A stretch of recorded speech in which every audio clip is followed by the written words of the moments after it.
Hey guys, welcome back to First and 10 over here on Clueless Gamers. I'm your host, Pete, joined in a second as always by my co-host, Brian. And Brian, welcome back, man. We kind of missed last week. The week before, it was just me, so it's been our longest absence with each other, but we're back here covering Week 12 of the NFL season. The last game, as of recording right now, that is going on in Week 12 is Ravens-Chargers live in the second half right now, so we'll give you some live updates as the Chargers just made it 17-16. They're down there. Dicker just hit the field goal. But a lot to talk about, starting from the Thursday night game of Browns Steelers in the snow, all the way through a lot of exciting games and a lot of upsets this weekend. Yesterday, really just big dogs, bad teams winning, including Thursday night. And now we're getting to those dog days, right? We're into week number 12, going to week number 13. We're right in Thanksgiving week. Weather gets really cold. You start seeing these playoff teams and the seedings and these games matter more and more and more. And yeah, before we get into all that, I just want to swing it over to you, man. How are you? Welcome back. And I'm excited to get into it.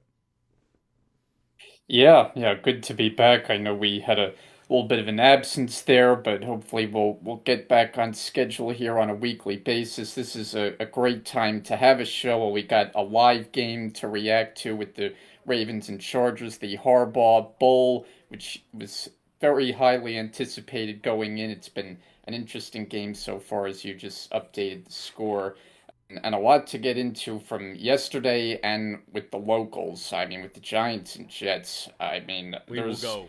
a lot to say. None of it is good. None of it is pretty. I mean, this has probably been the ugliest football season locally, and there have been a lot of ugly ones, Yeah. but it feels like it has reached a new low point with these two teams right now. So we got to get into that and the late stages of the 1 o'clock games yesterday produced some wild results, namely with the Cowboys and Commanders. How about that finish after like no points were Crazy. scored through 3 quarters, 41 and in the then the fourth quarter. last 5 minutes and everything went haywire. So good to be back talking some football and looking forward to it as always. Yeah, I'm glad to have you back. And let's get in to the beginning of week 12, which started all the way back on Thursday. Browns Steelers in Cleveland.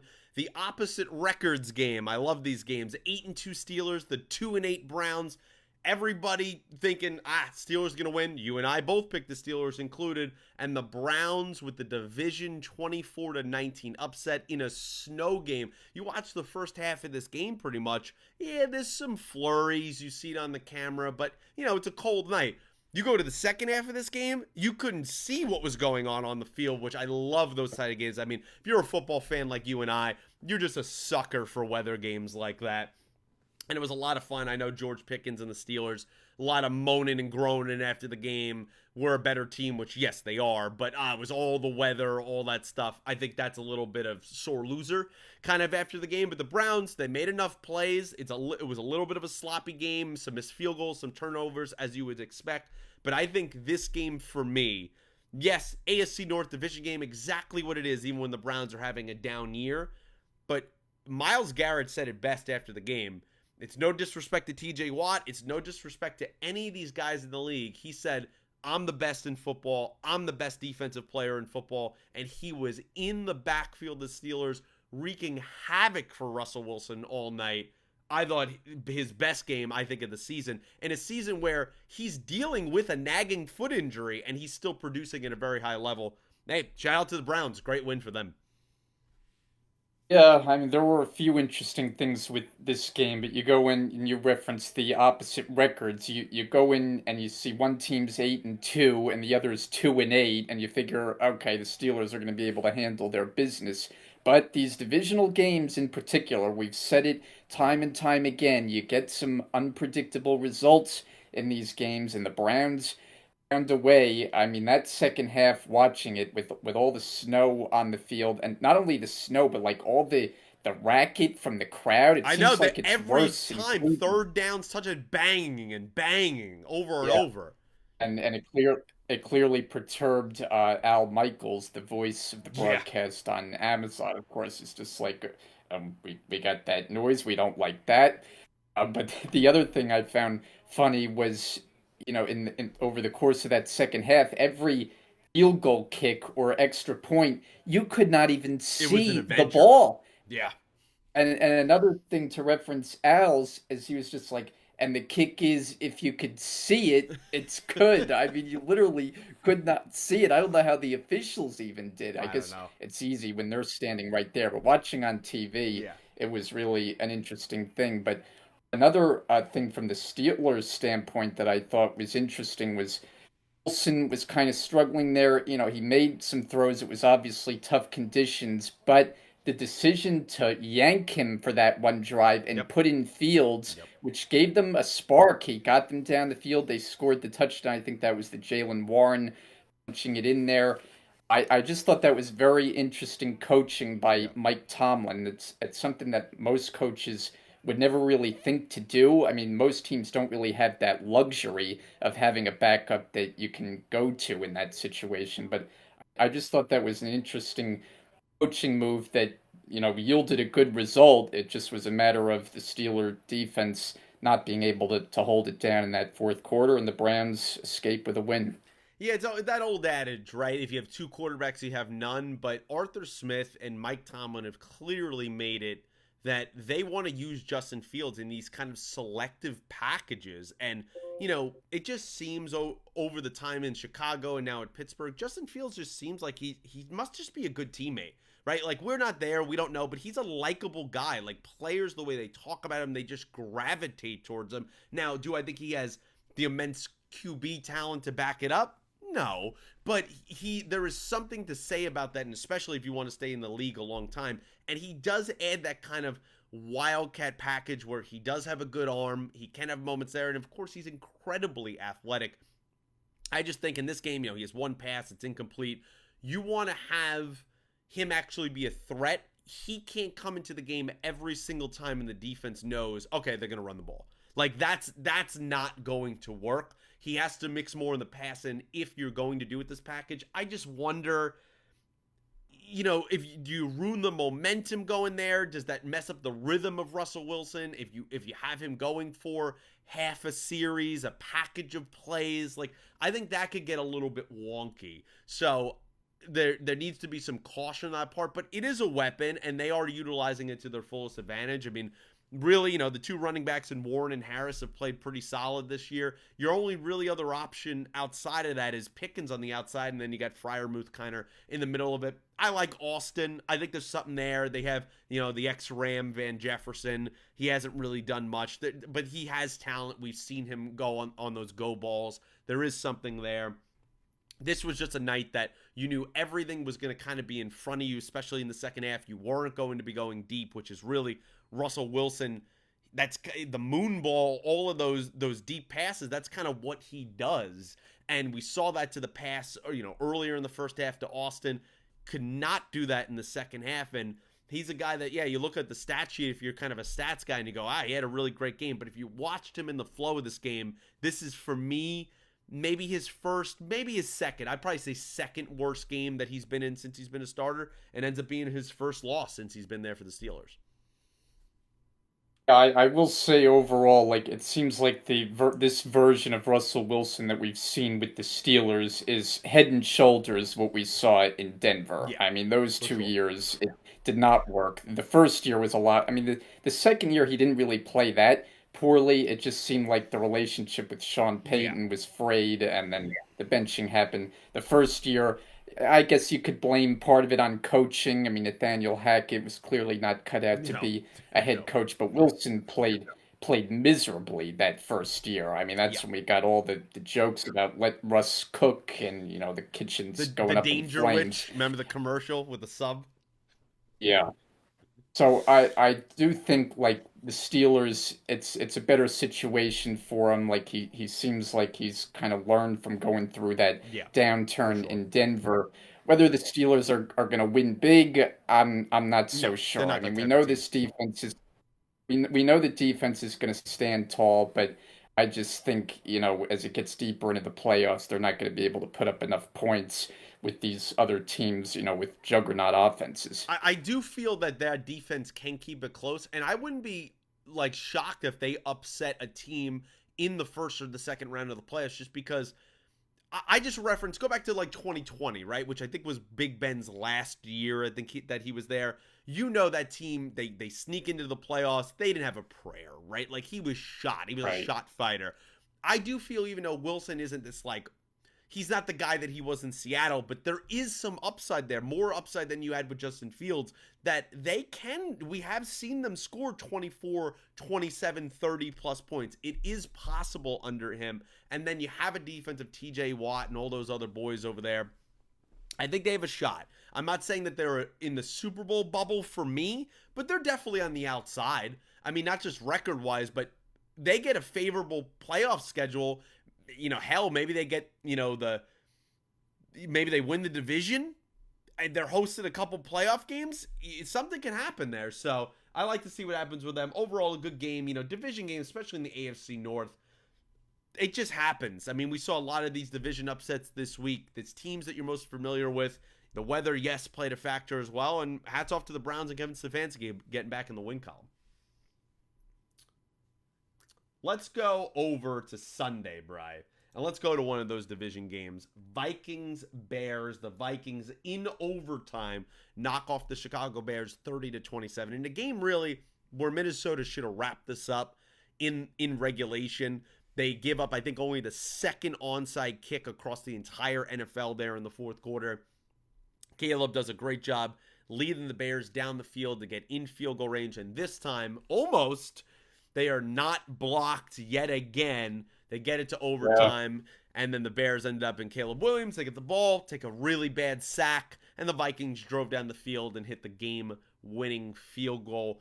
A real exciting one, an important one, especially for the Vikings, because you're trying to stay pace one game behind the Lions. You're trying to stay one game ahead of the Packers. A really tight log jam going up there in the NFC North. And every game with division games coming for all those teams, extremely crucial. You had to beat the Bears. They handled business. Good job for the Vikings. What'd you think of this one?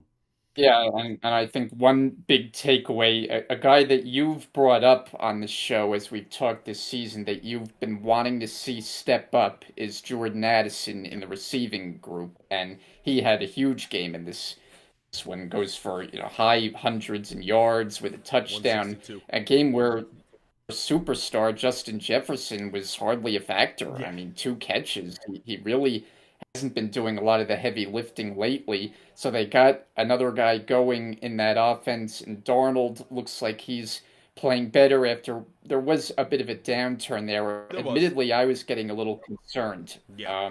There were a few games there where the Vikings were not looking so good. I mean, even as they sit here at 9-2, I feel like they're not as good as their record is. I mean, this That's is a fair. team that I like. I liked them before the season, probably more than most. I mean, I had them as a playoff team, and early on they were looking like it. They were looking like one of the best teams in the league. I don't feel like they've been playing at that level these last few weeks. I mean, they've gotten their share of wins, but a couple they've kind of won ugly, at Jacksonville, at Tennessee. Obviously good teams they were playing, and they kind of had to gut it out, especially the Jacksonville game. But this is a game yesterday, yeah, where it looks like they got the offense going, where Darnold played well, and obviously Addison was the guy who got going, and they made the play they needed to in overtime, the pass to Hawkinson, who's back in the lineup, and they kicked the field goal to get out of there. So I give him credit. I just want to see them get back to the level that they played the first 5 weeks of the season, where to me that was like Super Bowl caliber, and I'm kind of having reservations about them as more as the season has gone on. Yeah, it's fair. I mean, Darnold did go through about a month of the season where you're like, "Ugh, is he turning back into a pumpkin? This is not great." But this was a great game from him. My thing is the other side of the ball. It's just this Brian Flores defense that we were raving about, everybody was raving about in the first about 6 weeks of the season. They've been leaking a little bit of oil the last month of the season now. They're just not containing teams, especially that they should be. And that's where I'm concerned, because if they are going to make an upset and win 1 or 2 games here in the playoffs, it's going to be led by that defense. It's just the truth of it right now, because I just don't really trust Sam Darnold. And, this team is just different. If Aaron Jones runs for 100 yards, they usually win. If he's contained, they're not. You could see that it just relaxes Sam in the pocket. He's able to wheel and deal. It's a completely different offense. Now, they have a left tackle situation going on there, right? Going back to the Yeah. Rams game, you had Christian Darrisaw go down. They trade for a tackle. He gets hurt yesterday. They got a lot going on. I think they brought back in Quisenberry, who they didn't think was good enough from the Rams game, that they went out and traded for a tackle, and now they're back in that situation again. So they are 9-2. They have division games coming up. Everything is in front of them, even to win the division. They're gonna have to prove a lot. I did before we switched to another game. I want to give a shout out to the Bears. The Bears have been getting crapped on, rightfully so. In this one, obviously, they come up short. They dropped to 4-7 on the season, but Caleb looked good, right? He's had these really good games and these really bad games. It's been a very roller coaster season, but it is undeniable since the last time we talked. Yeah. They fired offensive coordinator Shane Waldron. He looks different in these last two games. He looks freer. He looks like he's more mobile. He's playing more of his college. Like, he had some throws yesterday that were just crazy. Like, they were excellent, excellent throws over the top of the linebacker, right past the safety. He had one on the sideline. He had, like, just some incredible throws. And when you get him on the move, that's his game. That's his mobility. That's what makes him dangerous. He is a good runner. He is good at throwing the ball on the run. I want to see more of that, and I feel like under Shane Waldron, it was very stiff, which, I mean, we saw that back in the days of Seattle as well, which is why this hire was questionable. I like what I saw yesterday. I like his connection, once again, growing with DJ Moore. There is something there. Now, they're probably going to have a new staff next season. This season has obviously been a disappointment, giving all the hype, even hype that I bought into. But you have to say, as a Chicago Bears fan, there has to be at least a tiny bit of optimism you have in this back end of the season. Yeah, I would think so. And I mean, the perception is kind of that it's good for the Bears that they're losing and but Caleb Williams is playing because Yeah. it just increases the likelihood that they're making a coaching change, which feels inevitable. I mean, Oh, no absolutely. offense to Matt Eberflus. We don't wish anybody gets fired, No. but he's just not cut out to be a head No. coach. And so it looks like there's going to be a change there. But you just think of all the promising signs early on. The team starts 4-2, right? They come off the game in London where they just thrashed the Jags, and you actually had people talking that this team looks legitimate. Yeah. And from that point on, how it just has fallen. The game in Arizona, that was the one where we last talked about them. That was a clunker. But then what followed that home debacle against the Patriots, where they were a total no-show. So it was after that they make the changes, and you've seen some positives. They're very competitive in these two division games against good teams. I mean, the Packer game, they had the lead for most of the way. That feels like a game they should have won, Yeah. but the field goal gets blocked. They And then should have yesterday, you definitely give him won. credit. Right. And then yesterday, you give him credit for recovering the onside kick, forcing overtime. They come up short, but the offense at least is looking more functional. You know, you got DJ Moore going again. It badly needed to get him going. Yeah. He had a good game yesterday. Swift in the backfield has had a nice year, too. So positive signs from the offense, and it seems like they have responded to the offensive coordinator Yeah, change. which is exactly what you want. And, he's going to go through another coordinator change and, as you said, another head coaching change. But you want to prove something to an incoming head coach that you imagine they're going to happen, that, hey, this guy doesn't feel like a bust, or he doesn't feel like a reclamation project. Like, there is talent here that got him taken at number one overall.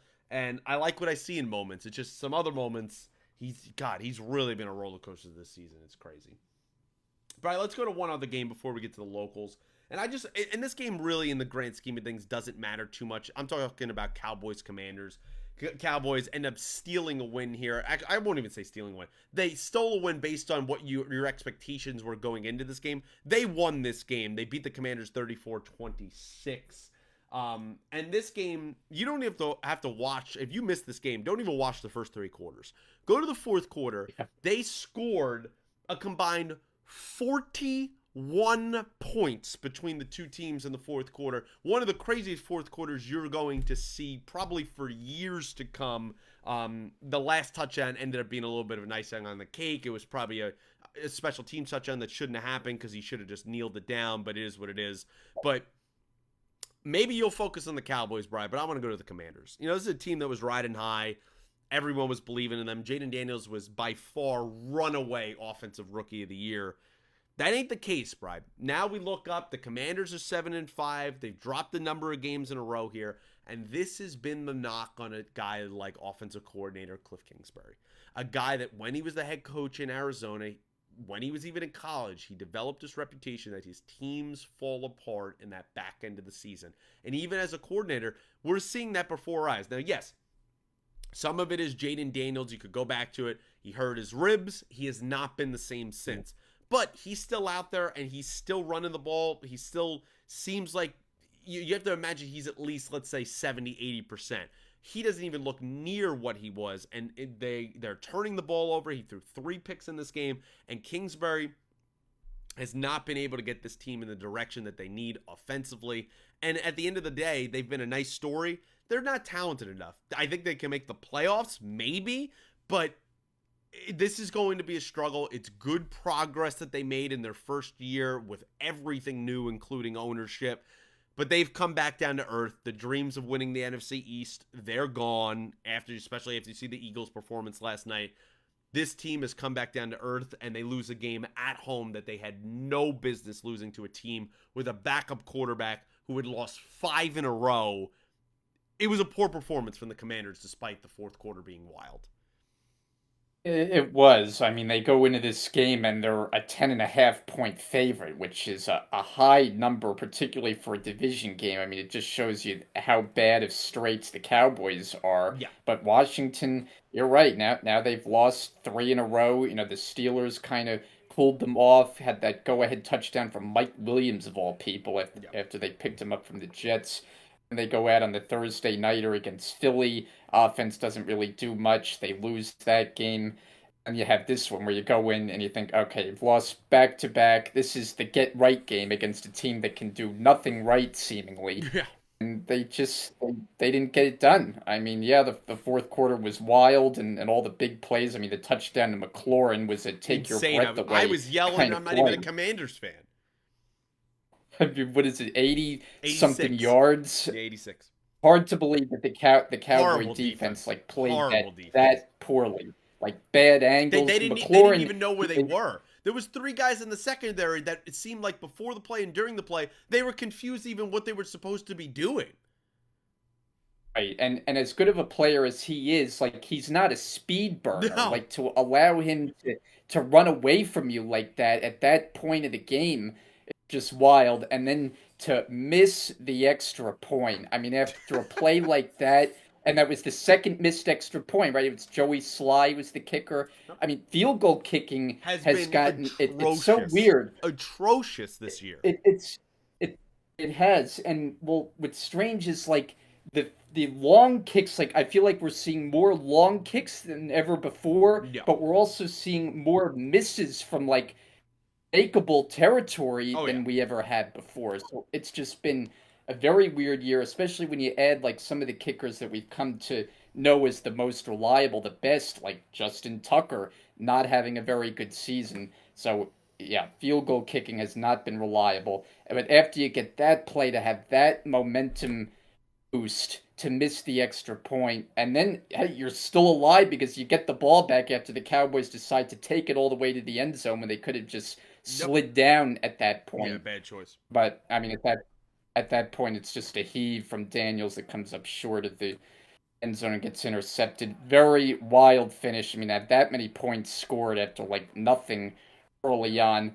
I would say like I'm a little worried about Washington. It seems like Daniels is impacted by the injury that he's dealing with. Like they're not getting outside of the McLaurin play that we just talked about, they're not consistently getting the ball down the field. The offense, like that was the difference when this team was humming. Their offense, McDaniels was getting the ball down the field. They were scoring points. Those plays have kind of dried up. We don't expect big things from this defense. They're a hold the fort unit at best. So they got to have Daniels play the way he did early on when we were talking about him as the lock rookie of the year. Lately, it hasn't been happening, and we're seeing regression as a result. When they scored that touchdown, like, yeah, I was going crazy, and I was like, God, that was so bad. And I remember I turned to my dad, and I said, and Austin Seibert, he's getting ready for the kick. And I said, he's already missed a field goal and an extra point. I said, this isn't a gimme. I was like, I wouldn't be surprised he misses this right now. Missed it. And I went, that's crazy. I said, I'd be leaving him at the stadium. He's not even allowed to come back into the facility. Like, what a horrible day. And, I think Scott Hansen talked about it on Red Zone. Like, kicking across the league this year has been atrocious. I mean, even extra points, which I understand are a little bit harder than they used to be. They're 33. They're not 19 yards. Has been terrible.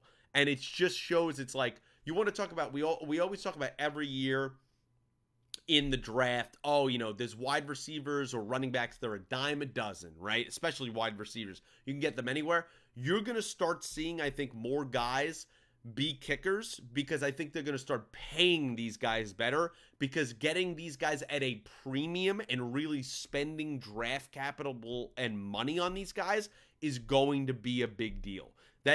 Kickers are, look at all of NFL history, just the nature of the position. They're the point scorers. They have all the top point scoring in all of history of the NFL, all these guys. Kickers matter more than ever. They can kick it longer than ever, and having a good one is needed. It's important. He makes those both extra points. They're up by 1 point, and they probably beat the Cowboys after that. That's what it comes down to. And, I know the Rams are going through that with their rookie kicker and Josh Carty. Like, across the league, it's been poor. We've seen multiple teams bring in multiple kickers just in this season alone. Yeah, you have to do something there. And I'm interested to see that trend in the next 5 years or so. Following the Jets, too, we know all about the kicking issues and the games that have been lost from Greg Zuerlein missing kicks. So, yeah, it has been throughout the league, as you said. I feel like we got to try out more of these soccer players. You look at the success that Brandon Aubrey has had. I mean, like that's their single job. You would think a lot of them could learn to kick a football and do it with success. So, I mean, Aubrey should be, the test case for that. I 100% agree with that. And just before we move on to the local teams, shout out as well to the Cowboys. Look dead in the water. They get a win, have a chance maybe on Thanksgiving. We'll talk about that to get 2 in a row. Micah Parsons, really good game here he had. And Cooper Rush, he played really well. He played a solid game. Rico Dowell got involved. I thought they played a very balanced game. And Mike McCarthy, in a season that I think deep down he knows is lost. I think even if they won out and went 10-7, they're not making the playoffs. Like, he knows it. But to keep these guys engaged, it's hard to tell these guys and these coaches, like, hey, pack it up. We want a better draft pick. Like, they want to win. They want to go out there every week and win, and they go up and get a road win. Good job on their part and good coaching by McCarthy in this one. Yeah, I think the thing that stands out is it just shows they're playing with some pride, which, when we get to the locals in a little bit, that is what is completely absent. And with the Cowboys, that kind of performance demonstrates that, like, they're still capable of going out there NFL field against a good opponent and winning a game and putting forth an effort both sides of the ball that we just haven't seen with teams like the Jets and Giants, and that is worth mentioning as far as a positive attribute, because it's a team where we know and we've documented many times all the things that have gone wrong. It has been a disastrous season for them. To show the fight in a divisional game and to get a win. Look, it feels good to get a win, regardless of where you stand in the league, and it feels like it can give you some momentum. So, yeah, I definitely give them their share of props. Brian, you mentioned it. We've been talking about. Let's jump over to those local teams. Let's start with the Giants because, of course, the Jets were on the bye this week. But we'll talk about them in a second because a lot of news has come out since the last time Brian and I have been together. The Bucs defeat the Giants 30-7 in MetLife, and this game wasn't even remotely competitive. It was 23-0 at halftime, 30-0 at one point. Giants get a garbage time touchdown in the fourth quarter. Baker Mayfield's out there trolling, the Giants because they, of course, started Tommy DeVito. We'll get to that stuff in a second.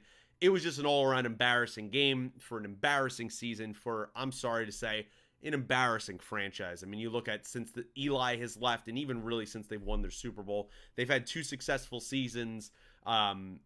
Some of this goes on Brian Daboll, of course. I think I put a lot more on it, on Mara, the owner, and Joe Shane. I think both of them have just been Shane, however you say it. I think it's Joe Shane. Just have been poor. I think there's been a lot of missed free agent signings or lack of free agent signings and some bad draft picks in there, guys that have underperformed. There is, you want to talk about pride, as you referenced, there's no pride on this team. They look like they quit yesterday. Their comments after the game seemed like they turned against Dayball. There's a lot brewing here, Brian. Before I turn it over to you, I will just say on the top, if you haven't seen, Daniel Jones, since the last time Brian and I talked, has been released. He got benched. Then there was reports that he was playing scout team safety on the practice squad. Incredibly disrespectful. They ended up releasing him, and he gave his comments the day before that he's like, I wish I won here more. And everyone's like, well, you're still part of the Giants. The next day he gets cut. And then they skip over Drew Lock, who they paid $5 million to start basically the sideshow in Tommy DeVito, which I understand. He went 3-1 as a starter, blah, blah, blah, blah, blah. That was at the end of a lost season.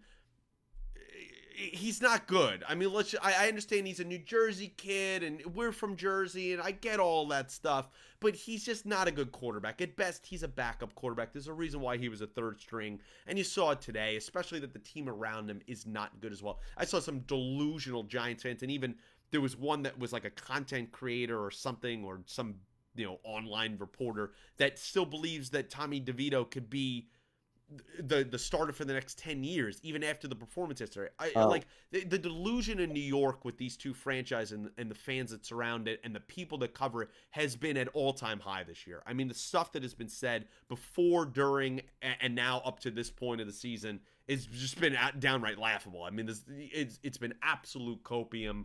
And yeah, I mean, with that being said, I'll turn it over to you. What'd you think of the game yesterday and kind of the overall situation with the Giants? I mean, there's a lot to get to here. Yeah. I mean, as I think you had been doing, and my feeling like throughout the season is that I wasn't in a rush to make a coaching change because I felt like the franchise I has agree. become so unstable Yep. where, they bring in Dable, you have the good first year, and then it all has fallen apart, which has been the recent history when they've hired coaches. Joe Judge, decent first year, it completely fell apart. Ben McAdoo, decent first year, they made the playoffs, it completely fell apart. Pat Shermer didn't even have a good first year, it was just two terrible years. I mean, some of those But the bottom hires have line, been, dude, those three hires in a row, Ben McAdoo, Pat Shermer, Joe Judge, have to be three of the yeah. worst hires we've seen in the last 25 years consecutively from a franchise. Right, and then you think you found the answer because Dayball goes out in his first year, the team makes the playoffs, he's the coach of the year, the team with a, not great talented team, right, gets to the playoffs, they pulled a lot of games out of the fire, Yep. and they dragged themselves to the second round of the playoffs. They got a playoff win Yeah. beating a Minnesota team that had Swiss cheese defense, Yep. but you give them credit, they won the They game, won in and then they Minnesota. got outclassed. Right, and then they got outclassed by the Eagles, and now you're going on a second year where it's just been a mess. I mean, it just keeps reaching a new level of low with this franchise, and it just Well, they're a feels third like year. there's no way out. This is Dayball's third year now. That was 2 years ago. No, I know, and I just feel like yeah, the answer that they're gonna take is to try again with a new coach, maybe a new general manager. I don't really know what the future is with Joe Shane. I'm out on Joe I Shane. just feel like they're gonna keep spiraling in the same Yeah. predicament Yeah. where they'll bring in a new guy, the results will be there the first year, everybody buys in, and then it just falls apart because that's just what keeps happening. You have to find a guy that you stick with your process for a few years, let him build the team up. So I'm not saying that Dable is the answer because what we've seen the last 2 years would obviously suggest otherwise. But I don't think the answer either is going to somebody else and just continuing this vicious cycle that we've seen. I mean, like the game yesterday, to me, it comes down to a lack of effort. We Yeah. know that there are teams that have a lot more talent than the Giants. I mean, they are probably a bottom 10 maybe Easily. bottom five as far as Easily. talent level. But we're not seeing effort like we saw even earlier in this season where you and I actually came on here and thought, okay, they're doing some decent things. They pulled out a couple games on the road. They were competitive early on. Like Jones had some games where he was playing okay. But now it's just completely fallen off the Yeah. rails. That they've gone away from Jones, which that's fine. But you don't have an answer at quarterback, and you don't have answers basically everywhere. And now it looks like losing the locker room. I mean, you reference all the guys running their mouths after the game, Malik Neighbors and Dexter Lawrence, and then you listen to Dayball, and just question after question is his answer is, "Yeah, Pat wasn't good enough. It's all on me." I mean, okay. Like, is he doing his best Bill Belichick impression Right. here? That works when you've won Super Bowl after Super Bowl. Right. When you have proven nothing, you really can't get away with that. So I just feel like this team is so far at the bottom right now, and it just doesn't feel like they're even close to Yeah. relevancy. I mean, they don't have a future quarterback. The defense can't make plays. They're the effort is minimal.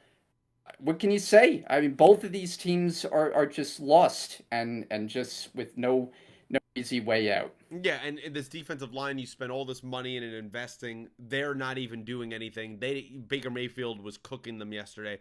Burns and Thibodeau and all these guys. Nobody is making enough plays up there. And the secondary, they've invested in places there with Banks and stuff. Guys have gotten benched.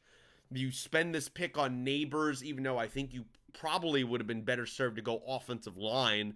They don't do that. You let Barkley walk. He's having an MVP season. You let McKinney walk. He's leading the league in interceptions. I mean, that's why I'm in favor of if you keep Dayball, you get rid of Shane. I mean, they've made some horrible decisions. They gave the money to Jones, top to bottom, and it has to do also with ownership, too. It's just been a poorly run franchise. We always think of the Giants as they're different than the Jets because we as fans have seen them win 2 Super Bowls. Those days are long behind us, okay? This is a poorly run franchise. Post Tom Coughlin, they don't do anything well.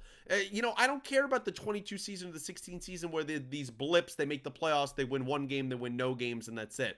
They're not good enough. This is not a championship caliber team, and they're not going to be for years to come. This is not a good QB class that's coming up, yet they're probably still going to draft a quarterback, and he's probably going to be a failure too. That is what the Giants are. We need to start putting them in the category right now of the Jets, of the Browns, of the Jags, of the Raiders, of these joke franchises that have no hope of going forward. The Giants need to stop being separated from that. Oh, they're different. This is not the Lawrence Taylor teams. This is not the Eli teams. This team is dead in the water. They're going to be dead in the water besides a miracle for years to come. It was a disgusting performance, and we're going to have to endure it for the next, 5, 6 games. We're going to have to endure it on Thanksgiving in the primetime slot. I'm going to have to watch Cooper Rush versus Tommy DeVito. What are we doing? I mean, they should have somehow, I don't give a crap that the Cowboys, they're the tradition team on Thanksgiving. Flex the freaking game out. Put a better game in there. Your NFL cares about viewership and product. We don't want to watch this crap. Put on something else. Everyone's gonna be taking a nap during this game. I mean, I'm aggravated. I don't even want to talk about the Giants anymore. I'm over it. Yeah, no, I get your frustration, and you're right. Everybody will be taking a nap after they fill themselves with food. It'll be easy to watching that snooze fest in the 4 o'clock hour. I mean, and for this to come like on their home field, like that's the thing. You're on your home field against a team that is under 500, four and Has six, all these and you're injuries. up 30.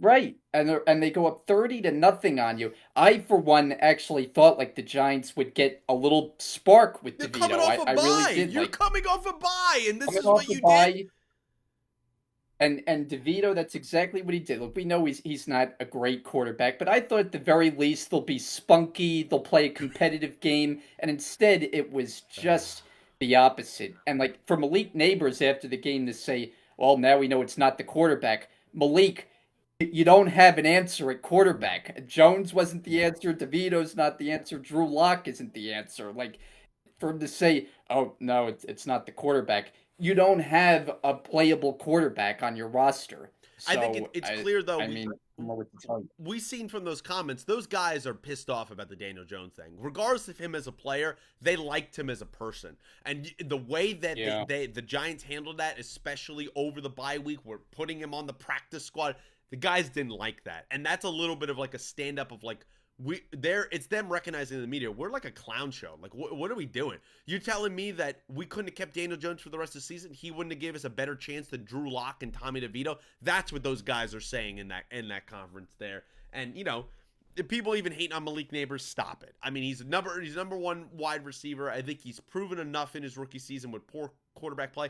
And if you watched Hard Knocks, he told you exactly the player he was. He said to Daboll's face that he wasn't going to like it if he doesn't get involved early in the plan. And that's exactly what it brings up. Yeah, they didn't target me once until we were down 30-0. You knew the type of guy yeah. that he was. And I like guys. And Daboll's like, oh, I like dogs. Well, then throw him the ball, man. Like, what are we talking about? Just I give the Bucks credit. It's not like I don't want to focus on them. I still think they're not going to make the playoffs, but shout out to Baker. I really love watching him play in this second kind of age of his career. They're just banged up. They get Mike Evans back in this game, but there's too many other injuries, especially in that secondary for the Bucks. But hey, good win for them. They keep the playoffs alive. I don't even want to talk about the Giants anymore. Let's just move on. The final thing we'll talk about it because you brought it up and we have 6 teams are on the bye this week. Falcons, Bengals, Jags, the Saints, the Bills, and of course the Jets. And the only reason we're talking about the Jets, we don't normally talk about teams in their bye week, is because not just because they're a local team, because so much has happened since Brian and I have been last together. Not only this team keeps on losing after they won, that game against a depleted Texans team with their offensive line, somehow stole that on Halloween night, but the stuff that has come out that, I understand you don't know what to believe. Diana Rossini, all these other reports. I mean, who knows even what is freaking true, man? But where I believe there is smoke, there is fire. And now these reports that, Woody Johnson talked about after the 4th game of the season wanting to bench Rodgers right before they fired Saleh.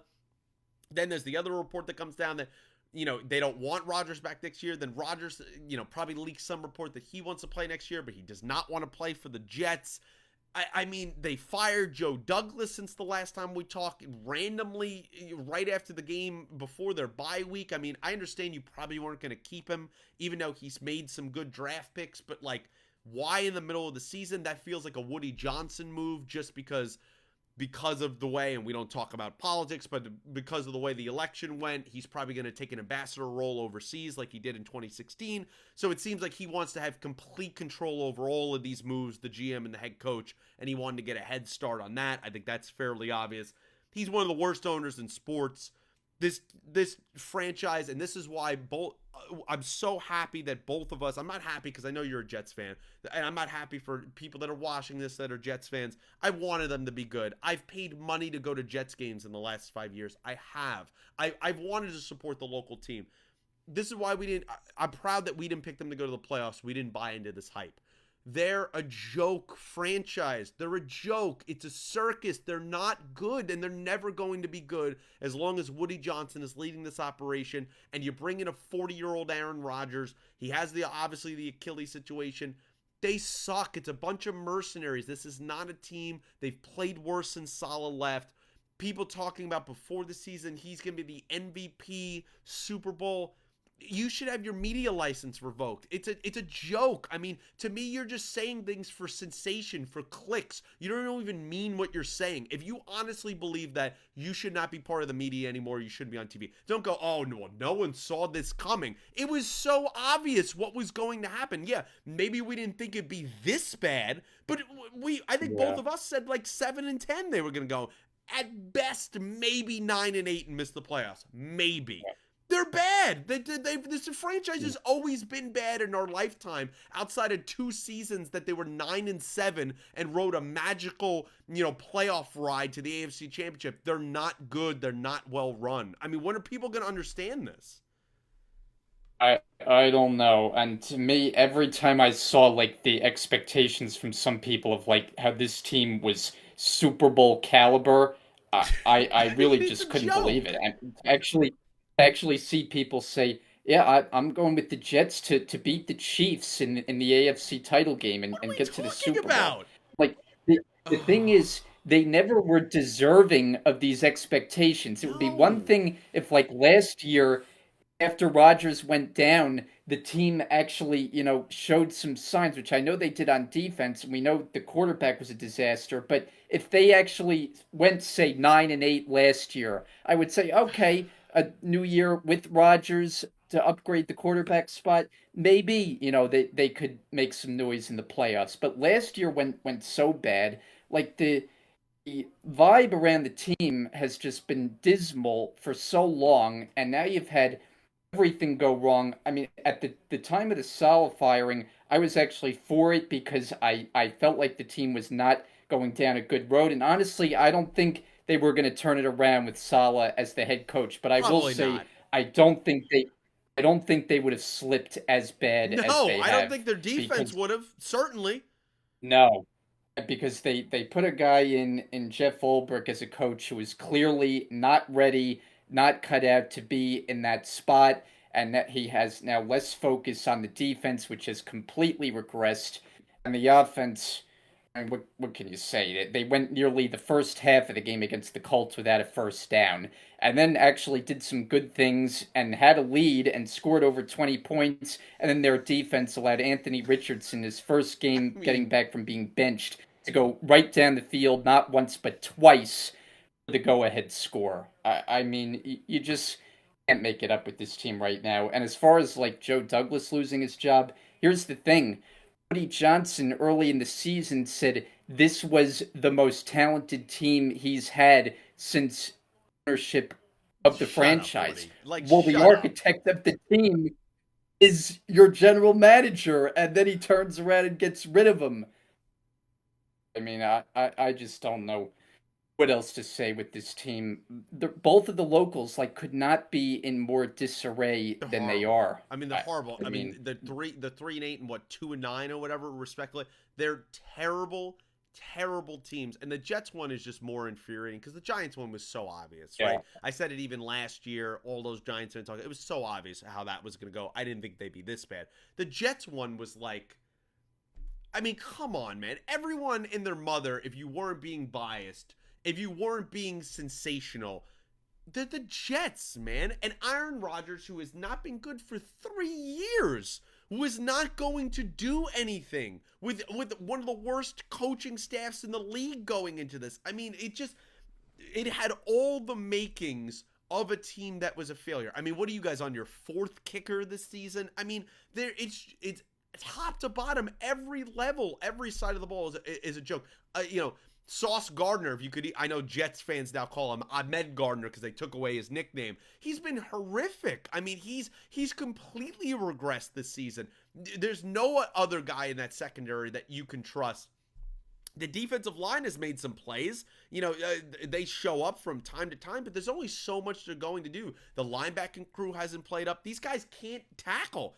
I mean, that Arizona game a few weeks ago was a joke. They're letting guys run 10, 20, 30 yards. Nobody's even touching them. Broken tackle after broken tackle. And the two games that I think personify their season are the Colts game and that Broncos game. Losing both of those games is even the Patriots game. You could throw that in there too. Inexcusable, have no reason losing those games, and you let a guy in a soon to be 41-year-old quarterback, the reports suck the oxygen out, take control of the team. Woody Johnson has done whatever he wanted. Got Reddick back on a really bad deal for Woody Johnson. Traded for Devontae Adams. They've done last year. Dalvin Cook got brought in. Anything Rodgers has wanted, all his buddies, everybody that's come in, and it doesn't matter because the QB is washed. He's not gonna. Jet fans, listen to me.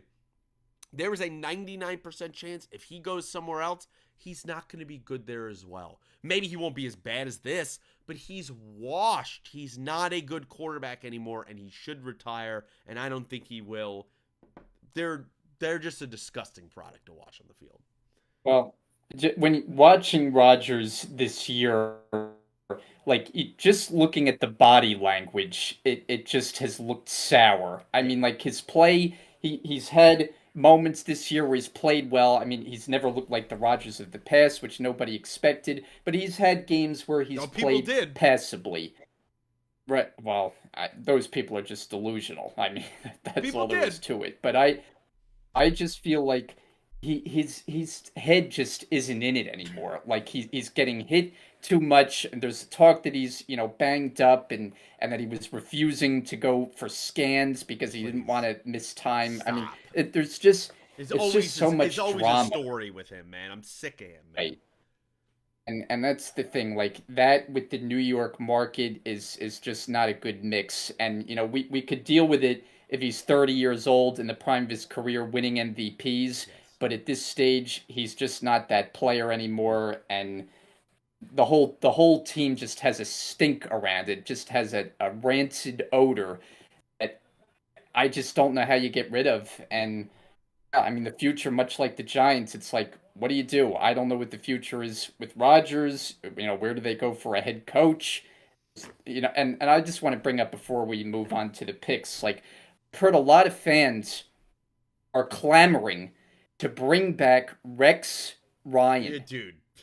Dude. I mean, how is that the I saw answer? Eric That's Mangini floated out there. Eric Mangini.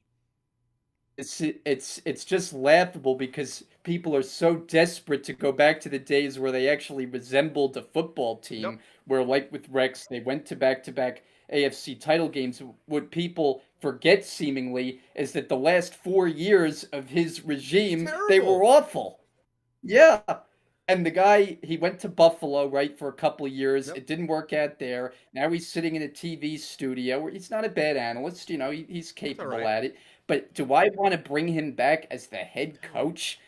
No chance. No. I mean, as a defensive coordinator, maybe, but I don't think he's going to accept No. that. And the way he talks, it's almost like a foregone conclusion Yep. that he's going to be I hired. think He's like I think talking there's about them. We There's a chance. I do think there's a chance. I swear. I really do because, Dylan is one of those people. He watches this podcast. He's one of those people that does want to bring back Rex Ryan. And I said to him this week, I said, can't believe you're one of these people sipping the Kool-Aid. The guy is basically on whatever that show is, ESPN, NFL Live, Good Morning, whatever the hell it is. The ESPN is a whole nother story these days. But he's basically begging for his job on TV. I mean, the yeah, amount of brown nosing he is doing to Woody Johnson is crazy. And the reports, if you believe the reports that are true, Woody Johnson heavily checks the fan pulse and what they do. And he basically makes decisions on the whims of what he believes fans are happy. And if enough Jets fans think and say this is what they want, I wouldn't doubt that he gets hired at all. Now, do I think it's my runaway favorite? No. But I think there's a shot. I don't think that's just a joke. I think there's a shot he gets rehired, and it will be another horrific decision from a horrific, oh, poorly run franchise. there is no doubt. If that is the decision to bring back Rex Ryan, the circus is going to continue. I mean, that's all it is. It is just going to continue to be a circus. They're not going to be any better. Maybe they win another game or two here, but they're still going to be a dysfunctional Yeah. mess. I mean, he's not going to be the answer here. Somebody like Brian Flores, whose name has been thrown around, is a guy that makes a lot more sense. You I got know he's you a got to guy that bring in an offensive guy, man. You have to. if you do go the defensive route, someone like Flores, who was a head coach in Miami, has moments there, has turned around the Vikings defense. I feel like he's a kind of guy who can get things settled down. Maybe he's kind of a bridge coach before you get your long-term answer. You have to find somebody. I mean, someone like Ben Johnson I is going to like have his pick, and he's not going to pick the no. Jets. I like Aaron Glenn actually in Detroit. I think he's done a really good job with a lot of injuries over there. I think that could be an interesting pick if you wanted to go that way. Not a bad name, but you cannot go the Rex Ryan No. route. I mean, come on, Or people. Eric People really Mangini. need Please, to. please stop that stuff. And as we're recording right now, earlier there was a huge Justice Hill 51-yard touchdowns, 30-16 Ravens. Looks like this game is well in hand. Also looks like I'm unfortunately going to lose my fantasy matchup to Calibro this week. Derrick Henry had an amazing night, but he got a touchdown called back earlier due to penalty, and then Lamar Jackson ended up running it in. That is going to be the difference. I'm going to lose by 4. So that's tough, but it is what it is. Anyway, you guys aren't here to talk about that. Brian, let's run through, because it's late. Let's run through picks lightning speed here. We'll kick it off here Thursday. Thanksgiving, of course. Happy Thanksgiving to all those who celebrate it. Happy early Thanksgiving. You'll probably be watching this either Wednesday or Thursday morning. We'll start off Bears Lions. I mean, yes, divisional game. Who knows what could happen? But I'm going to take the Lions to kick it off at 12:30. I'm picking them to win it. Who you got? I got the Lions. I mean, this team, week after week, not only are they winning, but they are punishing the opposition. It has really been impressive the way they played both sides of the ball, even defensively after losing Hutchinson, how well they played, holding the Colts to 6 points. This past game, I mean, they just keep going. They're a runaway train right now. I think they keep rolling. Yeah. The Giants and the Cowboys, as we said earlier, unfortunately have the 4:30 primetime Thanksgiving matchup. I'm picking the Cowboys. A couple weeks ago, I honestly would have picked the Giants, but what has changed in these last couple weeks? I mean, the Cowboys they're not good, but they're more talented. Give me the Cowboys. Yeah, and I think it comes down to exactly what we talked about early. One of these teams is playing with pride, the other just looks completely dead. I gotta go with Dallas. They also showing that crazy Charger fan lady that everyone thought was a fake fan. I guess she's at all these games. They're heavily showing her on the broadcast. The Thursday night primetime game, something they've added in the last 6 or 7 years. I know some people don't like that. Dolphins Packers by far at 8:20, the best game. Dolphins totally different team. 3 in a row they've won since Tua has come back. Playing the Packers, who they're 8-3, but they've had some really weird games. Jordan Love has kind of had a down season here, but in Lambeau, I think they handled their business. Packers win this one. Going to be close. Wouldn't be shocked if Miami wins it, but give me the Packers. Yeah, I feel like one of the games is going to be an upset. It rarely seems like it goes with the favorites winning all three. So I'm going to take my All chances right. with Miami, who's gotten hot here. Tua playing really well, 4 touchdowns against the Patriots. Their offense is looking the way we thought it would early in the season. Then they had the quarterback injury and everything fell apart. Now they're working their way back into the playoff mix. This would They be a are. big win if they could get it. I'm going to take them to keep it going. Just them in the cold weather, not my favorite. The Friday, the second time a Friday game going on, Black Friday, Raiders Chiefs 3 o'clock. I mean, God, I wish really a lot of these games could have been better.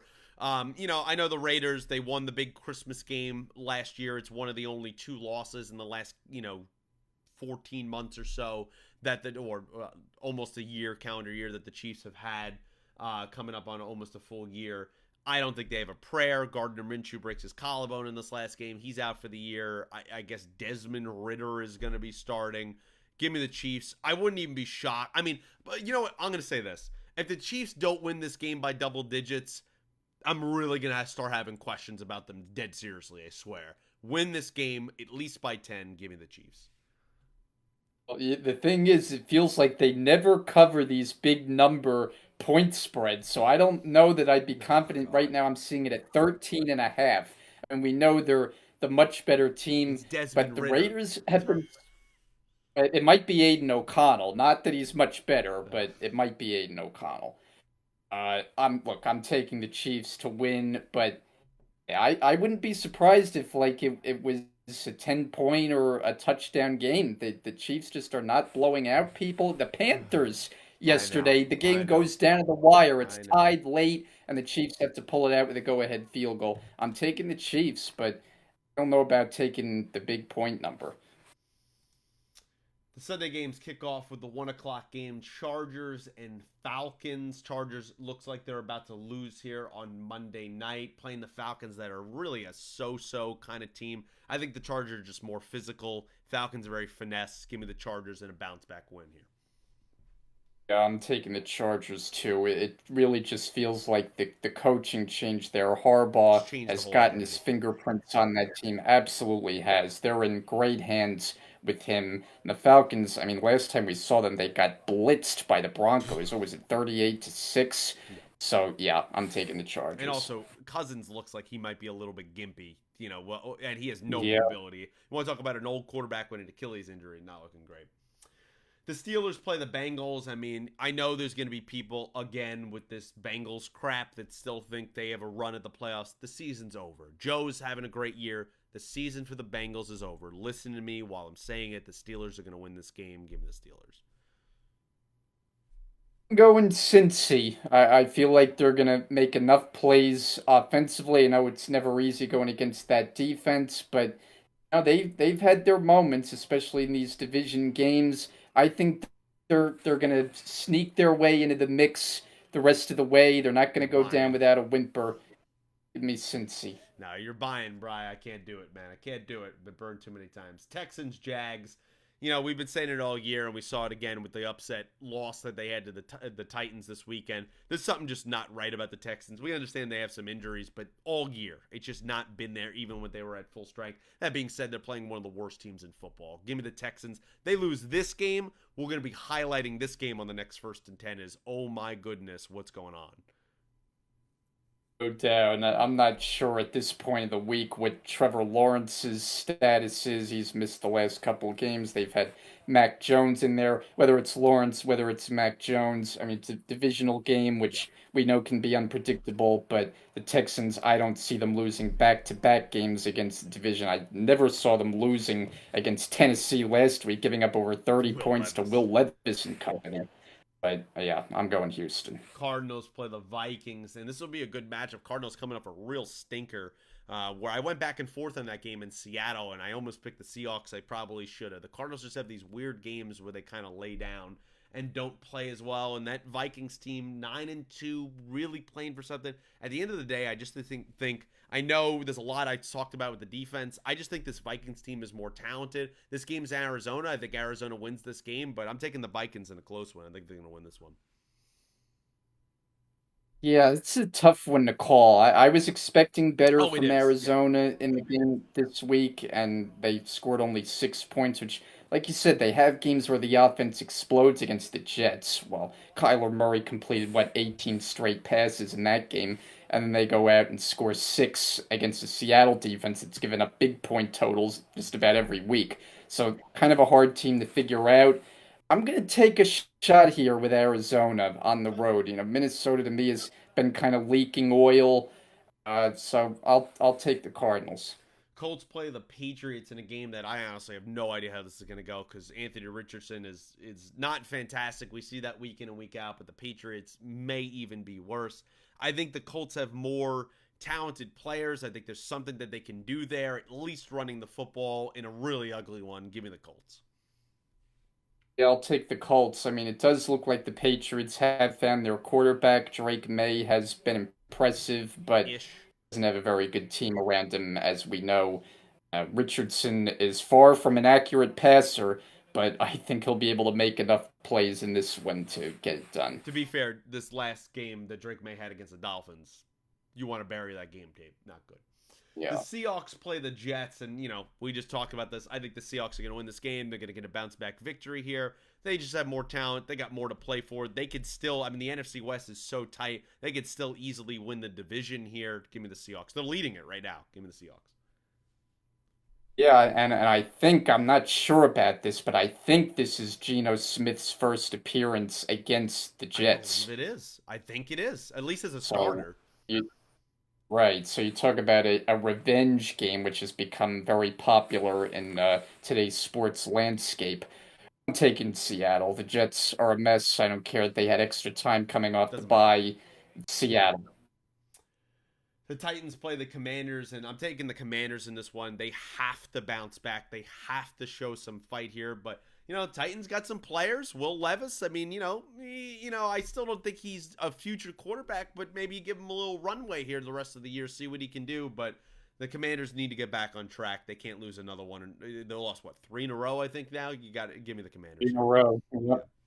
Yeah, got to break that streak. They're at home against a lesser team. I mean, this is a game, like you said, they have to win. I'm predicting that they will.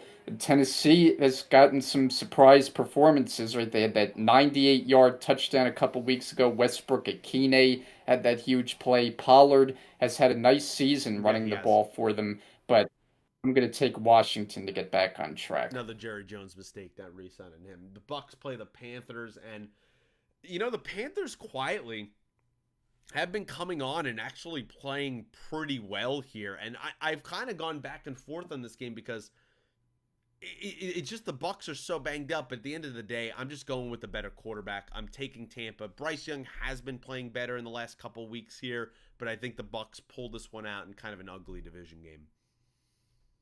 Yeah, I would agree. I would take the Bucks to win. I probably would take Carolina to cover the number. I wouldn't be surprised if this was like a field goal game, but I'm taking Baker with the edge over Bryce Young. You talk about a guy playing with heart. I mean, nobody more so than And he's been Baker looking better. Mayfield. It is evident watching him week after week. You got Mike Evans back, so you're starting to get a little healthier. Defense is coming off just a thrashing of the Giants, where they just blitz Tommy DeVito Yeah. basically on every play. So yeah, I'm taking the And, Bucks. and no offense to guys like Trey Palmer, but like that's who he was playing with, and he was still taking the Chiefs to overtime. So definitely shout out Baker Mayfield. The other 405 game is the Rams and the Saints. I mean, I guess I'm taking the Rams. I mean, they're in New Orleans. I would not be shocked if they lose. They're only one game better than the Saints team. The Saints have been playing pretty well under their interim head coach. Yeah, the Rams are just mid. I mean, they're a mid team. Who honestly cares? What a pitiful performance last night. Give me the Rams, maybe. Who cares? Whatever. So you're not believing in your team No, I much, mean they're as we mid. They're can gonna miss the tell there. playoffs. I mean, who cares? So You're right though that the Saints have gotten some signs of life here with Darren Rizzi taking over, the former special team coach. Now as the head coach, they're definitely playing with a little more spunk. You got Derek Carr back healthy now. Yeah, this is kind of a toss-up game, but it I is. think the Rams have enough weapons to pull it off. And Puka is really something to watch week after week. I'm taking the Rams. Yeah, he missed a few balls he could have definitely caught last night, which was unfortunate. The 425 games kick off with the Eagles and the Ravens, and this should be a damn good one, man. But at the end of the day, I understand you can't win every single game in a row, but I think the Eagles, they're just physical. They'll maul you on both sides of the line, and I just don't think the Ravens can keep up with that. I understand. I'm actually taking a risk here, despite what the line says. Lamar's only lost to an NFC team one time in his entire career. This will be number two, in my opinion. I'm taking the Eagles to go into Baltimore and win a good one. Well, yeah, this is going to be a heck of a game. It really is. Two outstanding teams. I got to give the Eagles credit because I wouldn't say I gave up on them, but I felt like they had dropped below the Super Bowl Yeah, they're threshold, back and in. the way they're playing lately, oh yeah, I mean they're playing elite now. The defense has kind of come together, the secondary in particular, and the performances they're getting out of Saquon Barkley are just otherworldly. I mean, Yeah. he goes for 255 against your team, Yeah, you it know hurt. all Yeah, about it that. hurt. They certainly have enough weapons on offense, even with Devontae Smith missing time. They're a well-oiled machine right now, but I think with the game in Baltimore, I feel like the Ravens have a slight advantage. I think it's going to be a terrific I game, think high so too. scoring. Give me the Ravens 30 to 27, something like that. Now, like that, Gus Edwards just scoring a garbage time touchdown for the Chargers, and the extra point up in good, 30-23, and they're going to go for the onside kick. 46 seconds left. The Sunday night game, the Niners and the Bills. Yeah, maybe in the past would have been good, but the situation with the Niners, I doubt Bosa plays in this game yet again. He just missed this past week. The information coming out of the Niners camp is they don't really know what's going on with Brock Purdy. He might miss another game as well. They've got injuries all over the place. I think their season is sank. I don't care that they're at the same record as the Rams. They have less of a chance. The Bills are going to bulldoze them. Give me the Bills. And no, I agree. I'm very disappointed with the 49ers. I felt like this was a team that was destined, at the very least, to get back to the NFC title game. I mean, they've consistently been there these last number of years, but a lot has gone wrong this year. A lot of injuries. Now you have an injury to the quarterback, and it seems like in the last number of years, they have always had the backup that has been able to hold their weight. Brandon Allen, he's No. just not the guy. I mean, they got outclassed in the game against the Packers. Their weapons are not playing up to the standard. I mean, McCaffrey, we know he was hurt for most of the way, but he's not up to his standard. Debo is not up to his standard. Ayuk is out. The defense is not as physical as it once was. I agree with you. I've lost hope with this team. They're under 500, and the Bills have it all going on right now. And So this, I think that and continues. this is something we've also talked about too, just really quickly. Like at some point, you go all these seasons, getting to Super Bowls, getting to NFC championships. You guys get older. You're very overpaid. It breaks apart. It doesn't last forever, and they've made some poor decisions personnel wise, and we're seeing it come back to bite them.